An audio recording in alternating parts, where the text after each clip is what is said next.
Olá, sejam bem-vindas e bem-vindos ao Inteiro Teor. Entramos no mês de junho, quando comemoramos o Dia Mundial do Meio Ambiente, criado pela ONU para colocar em evidência os problemas ambientais e a importância da preservação dos recursos naturais. E é devido à relevância desse tema que muitas questões envolvendo a proteção do meio ambiente chegam à justiça. Acompanhe comigo. Proprietário de imóvel rural não pode impedir fiscalização do INCRA durante processos de desapropriação. O IT Notícias Especial traz decisões ambientais. E confira como a Justiça Federal da Primeira Região participa do apoio às vítimas das enchentes do Rio Grande do Sul. Começa agora. Vem comigo.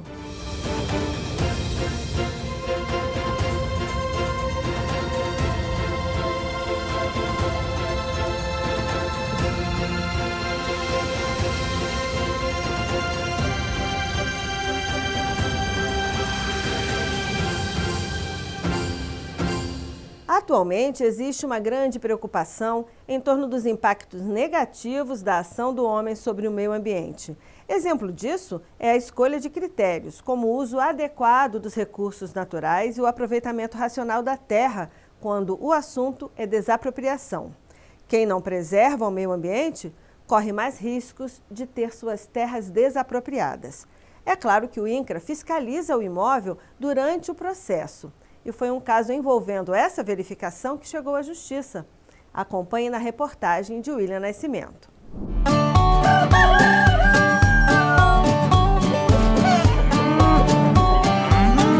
O Programa de Reforma Agrária no Brasil tem como principais objetivos promover a justiça social e reduzir os grandes latifúndios, além de garantir que as propriedades rurais cumpram sua função social.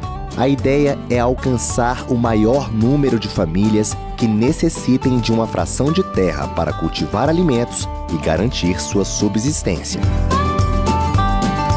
O Instituto Nacional de Colonização e Reforma Agrária, o INCRA, é o responsável por realizar a desapropriação das terras que não estejam cumprindo sua função social, analisando os critérios previstos na Constituição Federal de 88, como o uso adequado dos recursos naturais disponíveis e meio ambiente preservado, o aproveitamento racional e adequado da terra, a observância das leis trabalhistas e a exploração que favoreça o bem-estar dos trabalhadores e dos proprietários.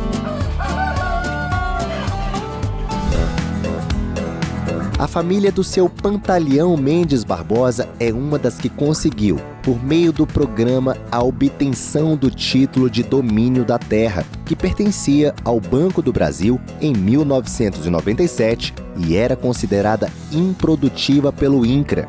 Panta, como é conhecido pelas outras 62 famílias que integram a Associação do Assentamento Cunha, passou a ocupar a propriedade de 12 hectares, que fica na zona rural da região do Jardim ABC, divisa do estado do Goiás e o Distrito Federal, com a chancela do INCRA.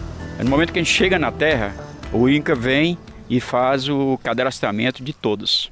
A partir daí, que a gente assina um cadastro com o INCRA, gera um compromisso. A nossa bandeira de ocupar a terra é ocupar, resistir e trabalhar.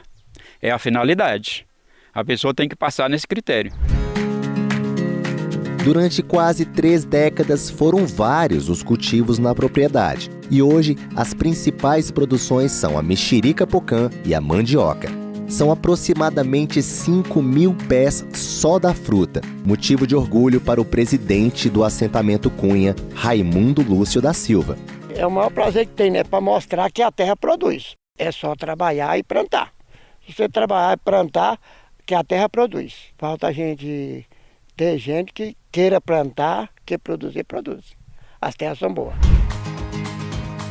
Entre os meios de obtenção de terras para a reforma agrária, a mais usada pelo poder público é a desapropriação, seguida do processo de compra e venda. Nessas duas situações, os imóveis rurais particulares são adquiridos mediante o pagamento prévio de indenização aos donos da terra. O procedimento é antecedido por uma perícia técnica, como explica o coordenador geral de fiscalização de imóveis rurais para a reforma agrária do INCRA, André Bolfin.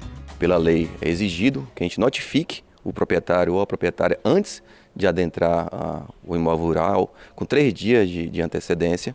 E posteriormente, feita essa notificação, vai um engenheiro agrônomo do INCRA, um topógrafo, toda uma equipe, né, apurar o que a gente chama de GUT-IGE, que é o grau de utilização da terra e o grau de eficiência na exploração. E através desses 2 índices a gente verifica se o imóvel ele cumpre a função social no aspecto produtivo da gleba da propriedade. Além disso, lógico que existe também na Constituição Federal o aspecto trabalhista e ambiental.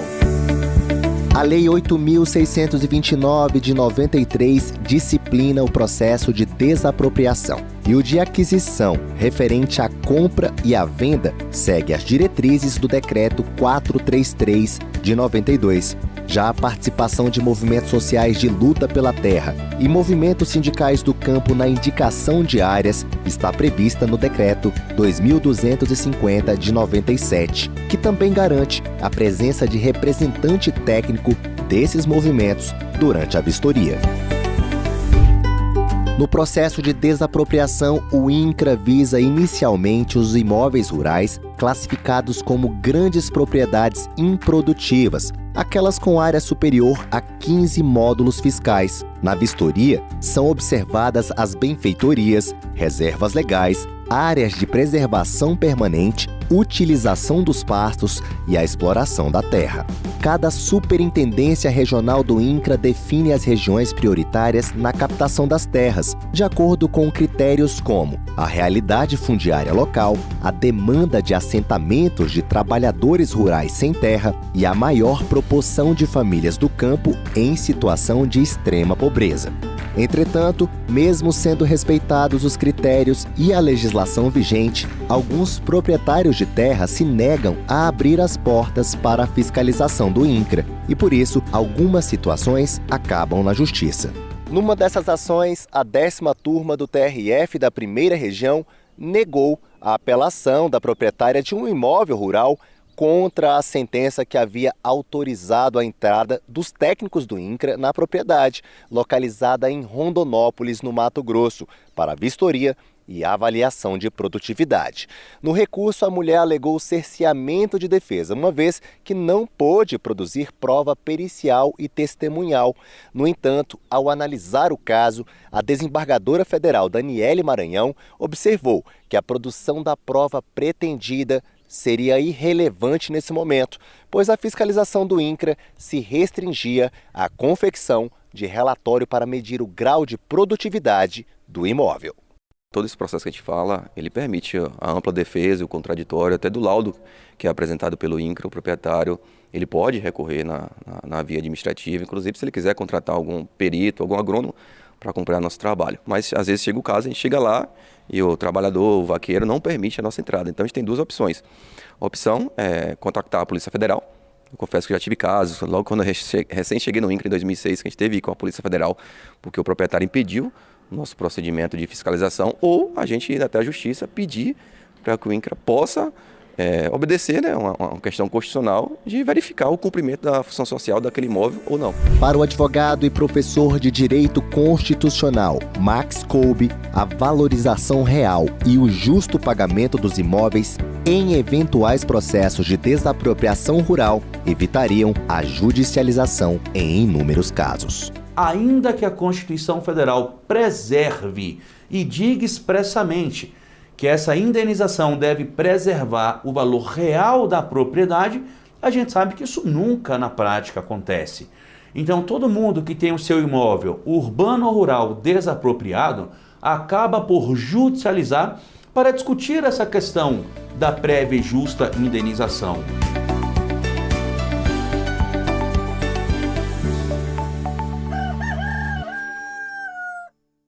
Quem altera o meio ambiente, mesmo que indiretamente, é responsável por reparar o dano. Saiba detalhes desse entendimento no IT Notícias com Fátima Uchoa.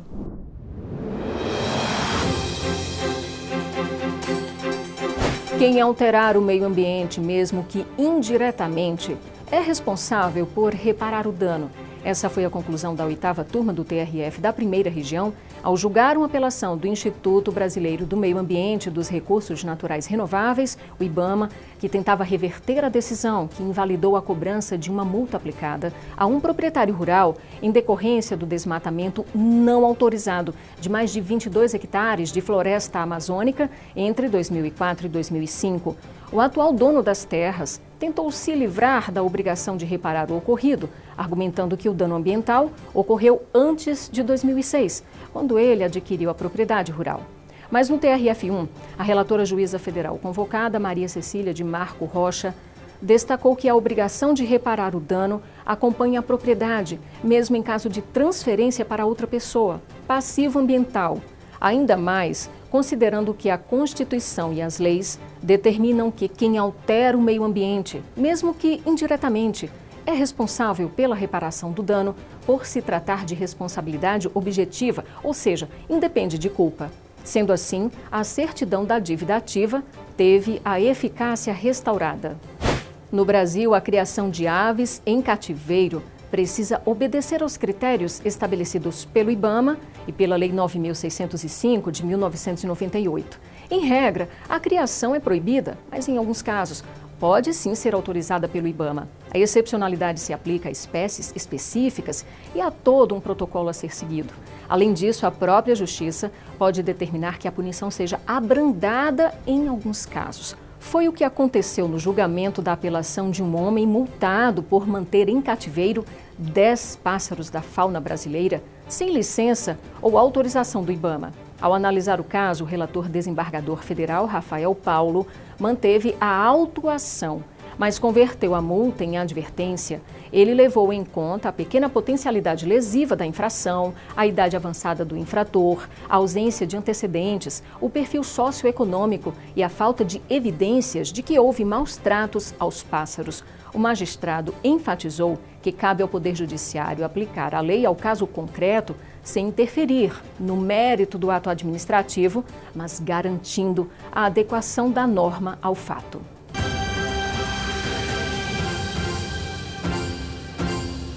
Desde o final de abril, quando as águas começaram a dominar cidades e a levar vidas no sul do Brasil, o meio ambiente voltou a ficar em evidência no noticiário. Infelizmente, na forma de expressões como emergência climática e catástrofe socioambiental. E enquanto não conseguimos evitar eventos climáticos extremos como esse, precisamos nos solidarizar para tentar minimizar o sofrimento de quem sofre as consequências. E de solidariedade o brasileiro entende. E até a Justiça Federal da Primeira Região está engajada. Os prédios do TRF da Primeira Região e de outras unidades tornaram-se pontos de arrecadação de doações, que são entregues à FAB, que faz a entrega ao destino final. Outra forma de ajuda foi o envio pelo TRF1 de 2 agentes da Polícia Judicial e de uma viatura, para auxiliar os juízes do Rio Grande do Sul em visitas ou inspeções a unidades prisionais, socioeducativas ou abrigos, além de outras atividades. Mas a principal ajuda tem sido a destinação de recursos oriundos de prestações pecuniárias. A prestação pecuniária é a quantia fixada pelo juiz para ser paga por um condenado em substituição a uma pena privativa de liberdade. Normalmente, esse valor vai para a vítima, seus dependentes ou entidades com destinação social. Mas dessa vez, o Conselho Nacional de Justiça e o Conselho da Justiça Federal recomendaram que seja destinado às vítimas das fortes chuvas. E muitos juízes têm feito isso. Para você ter uma ideia, até 31 de maio, o valor doado era este. É isso. Todo mundo pode e deve ajudar. E eu te espero aqui na próxima semana em mais uma edição do Inteiro Teor. Tchau!